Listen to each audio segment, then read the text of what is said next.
Chapter 10, The Monetary System, Fatso, and Related Factors. A first warning. Every character in this book is fictional. Every claim, regardless of topic, is just that, a claim.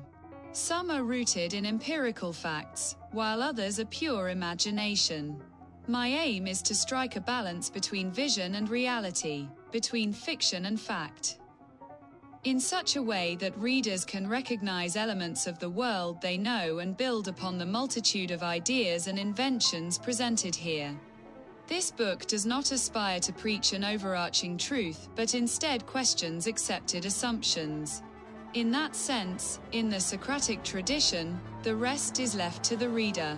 The Labour Party, the Social Democratic Centre Party of our country, Norway, formed a single-party Labour government for the first time in 25 years following the most recent election. Since the 1920s, Norway has had a significant grassroots Labour tradition, much like other nearby European nations. Agriculture, fishing and hunting, industrial development, and service industries have formed the backbone of Norwegian business and working life. Then we discovered oil in the North Sea. The labor movement remained strong throughout the 1960s. But newfound wealth changed the political landscape considerably.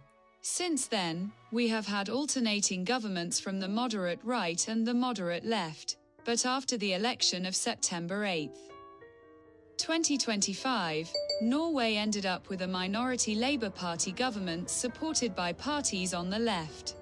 It is demanding and challenging to remain firmly rooted in the social democratic tradition in a world that is more polarized and fragmented than before. A long period of peace in Europe has been interrupted by war and unrest. Elsewhere, the global situation is more uncertain than it has been in a long time. Market liberalism is creaking at the seams, while Marxist ideology has established a firm foothold in many nations. Earlier, I described the origins of market liberalism as stretching all the way back to Byzantine society. The Byzantine period, or the Eastern Roman Empire, was the eastern successor to the Roman Empire from AD 330 to 1453. Its capital was Constantinople, modern-day Istanbul. The empire was known for its Greek culture, Orthodox Christian faith, and magnificent art. The period ended when the city was conquered by the Ottoman Empire in 1453. Market liberalism has remained vigorous and resilient, perhaps because of its strong evolutionary foundations.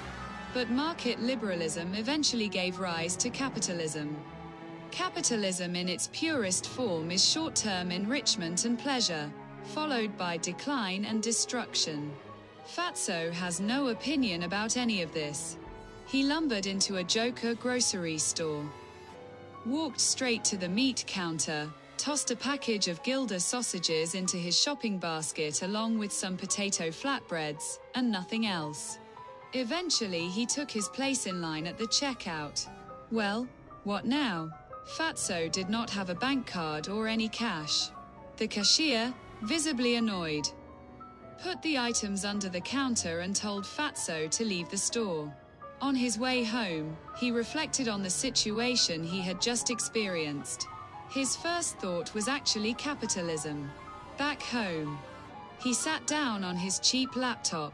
After all, he did have a computer and an internet connection in his cluttered little apartment. He immediately looked up the word, capitalism, to learn what this phenomenon actually was. Capitalism, from the Latin capitalis, is derived from caput, meaning head, is an economic system in which private individuals, either alone or together with others, own, manage, and trade real estate, labor, and capital. So that was how it worked. But Fatso had nothing to his name. He had no money.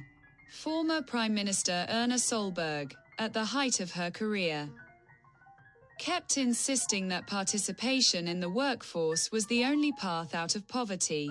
Easy enough for her to say, with a secure government salary and, on top of that, an eager stock market speculator named Sindre Finns at home. She sailed confidently from one government office to another, admired by party colleagues, wearing a devilishly patronizing smile. Content 2. Stay the course. But then, bang! She struck a reef. Somewhat bewildered, she lifted herself from her seat to inspect the damage. Indeed, the Conservative Party had imploded. Other parties took the lead. To the former Prime Minister, social democracy was little more than an empty phrase. She was, after all, a thoroughbred conservative politician. How easy it was to be swept away in the great stampede after money.